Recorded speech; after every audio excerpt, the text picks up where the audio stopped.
আজকে তোমাদেরকে নিয়ে যাব একটি ভূতের জায়গা ঘুরতে আমার সাথে। আমরা হোস্টেল লাইফের প্রায় 7 বছর একই সাথে কাটিয়েছিলাম। আর ভাবলে এখনো এই কথাগুলো অবাক লাগে। 7 বছর কিন্তু আমরা একই বেঞ্চে একসাথে বসে কাটিয়ে এসেছি, কিন্তু এখন দেখা হওয়াটাই অনেক বড় কথা হয়ে ওঠে। ছোটবেলাকে আমরা সবাই অনেক মিস করি, তাই না? আজ প্রথমবার আসাতে ও বের হয়েছিল আমাকে ওর গ্রামটা নিয়ে ঘোরার জন্য। আগে কিন্তু গল্পতে ওর পুরো গ্রামটাই আমার ঘোরা হয়ে গেছে। আমাদের স্কুল টাইমে কিন্তু এরকম হতো, গল্পতে কিন্তু আমরা আমাদের বন্ধুর বাড়ি অনেকটাই ঘুরে নিতাম। কার কার সাথে এই কথাগুলো রিলেট হচ্ছে কমেন্ট করে জানিও। ওদের ওইখানে একটা জায়গা আছে, যে জায়গায় নাকি এক বৈরাগী মানে বৈষ্ণব ফসল করে আসার পথে বাঘ নাকি ওনার মাথাটাকে খেয়ে ফেলেছিল, বাকি অংশগুলোকে শিয়াল বেটে খেয়ে নিয়েছিল। জায়গাটার নাম ছিল জামিরা। গল্প তো তোমাদেরকে বলে দিলাম, চলো এখন জায়গাটা দেখি। এই যে আমরা রাস্তায় হাঁটছিলাম, এই ব্রিজের নিচে যে নালা গিয়েছে ওটার নাম হলো বৈরাগী নালা।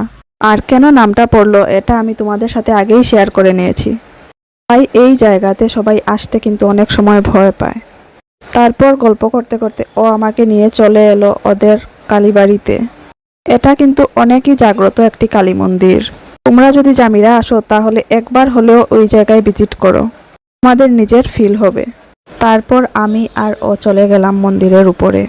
আর এদিকে দেখো, এখানে কিন্তু মহাদেবও আছেন। এইটা কিন্তু আবার রক্ষা কালী মন্দির। এই যে মন্দিরের মূর্তি, যেহেতু বিকেলের সময় ছিল তাই দরজাটা বন্ধ করে রাখা হয়েছিল। আর এই যে নিচে নামার সময় শিবের মন্দির। আর চারিদিকের পরিবেশগুলা কিন্তু অনেক সুন্দর ছিল। আর মন্দিরের চারিপাশে কিন্তু অনেকই সুন্দর ন্যাচারাল ভিউজ ছিল, তোমরা গেলে দেখতে পাবে। আমার সত্যি অনেকই ভালো লেগেছে জায়গাটা। তারপর আমরা চলে এলাম ওর ঘরে। আর এই যে দেখো, আমি থাকার প্লেনে যাইনি, ও জোর করে আমাকে রেখে দিল। আর ওরই একটা জামা বের করে দিল পরার জন্য। তোমাদের কার কার সাথে এরকমটা হয় জানিও তো। তারপর দুই বান্ধবী বসে পড়লাম আমাদের গল্প আড্ডা নিয়ে। দেখা হবে আবারও নেক্সট পার্টে। টাটা।